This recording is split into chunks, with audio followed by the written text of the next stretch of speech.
Hello my dear friends, आज हम लोग बात करने वाले हैं जापान के हिरोशिमा और नागासाकी के ऊपर हुए अटैक के बारे में।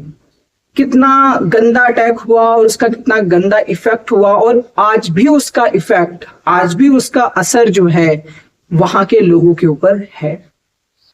तो अमेरिका जापान को समझाता है, कई देशों को समझाता है कि भैया लड़ाई झगड़ा मत करो। जो जर्मनी था, जर्मनी अपने आप को सरेंडर कर चुका था इस ग्रुप के अगेंस्ट, लेकिन वही बात है, जापान के जो सीनियर कमांडर्स थे, जो सीनियर आर्मी के जनरल्स थे, they were not ready for that. वो किसी चीज के लिए तैयारी नहीं थे। फिर अमेरिका ने अपना मैनहट्टन प्रोजेक्ट, उनका चल ही रहा था सीक्रेटली, इस प्रोजेक्ट के अंतर्गत वो जो है अपना एटॉमिक बॉम्ब बना रहे थे। उन्होंने अपना एटॉमिक बॉम्ब बना करके तैयार कर लिया और इस बात के लिए उन लोग रेडी हो चुके थे कि हम 6 अगस्त और 9 अगस्त को अपना अटैक कर देंगे। तो 6 अगस्त 1945 को हिरोशिमा के ऊपर अटैक होता है 8:15 पे, और इस पे लोग प्लेन यूज करते हैं। इलोना गे नाम का एक प्लेन होता है, उससे बॉम्ब छोड़ते हैं और हिरोशिमा के जमीन से 500 मीटर ऊपर जिनका बॉम्ब होता है वो फट जाता है, एक्सप्लोड हो जाता है।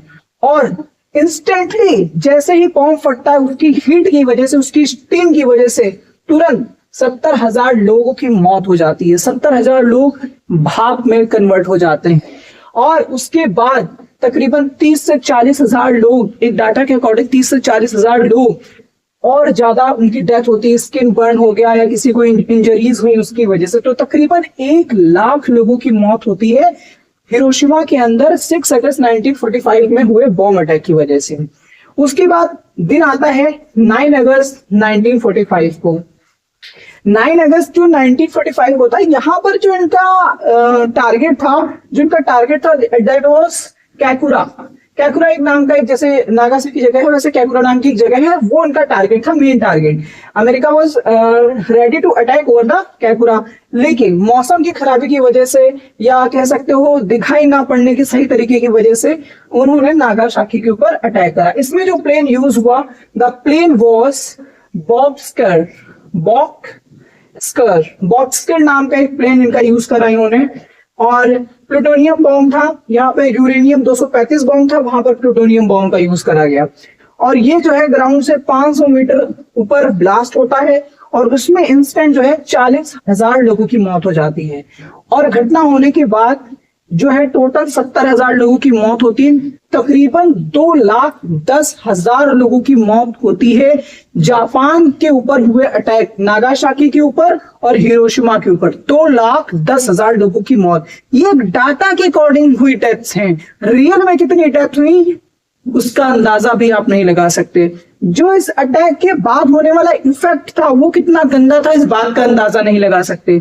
जो जेनेटिक म्यूटेशन हुआ, उस जेनेटिक म्यूटेशन की वजह से लोग आज भी फिजिकली डिसेबल पैदा होते हैं जापान के अंदर।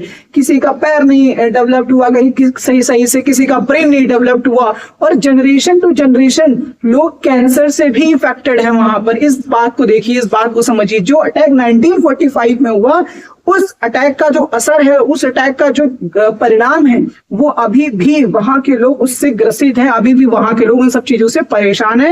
हालांकि जापान ने बहुत अच्छी टेक्नोलॉजीज को डिस्कवर करा है, बहुत अच्छा साइंटिफिक इनोवेशन पर काम करा है और उन्होंने कहीं ना कहीं बहुत सारी चीजों को ओवरकम कर लिया है, लेकिन जो इस अटैक का जो गंदा इफेक्ट है वो अभी तक है।